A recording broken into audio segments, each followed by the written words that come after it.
આપણે ઘરે જઈએ છીએ, હરિભક્તો માટે ભગવાન ઘરે આવે છે, અને અમે તમારા ઘરે મહારાજની સાથે આવી છીએ ને, અમે યાત્રા કરવા નીકળ્યા છીએ. ભગવાન કાશી, વૃંદાવન, મથુરા, બદ્રીનારાયણ, જગન્નાથપુરીમાં છે એમ નથી.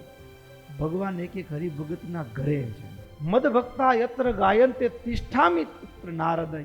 મારું સરનામું શું? ભગવાનને નારદજી પૂછ્યું, પ્રભુ તમને મળવું હતો?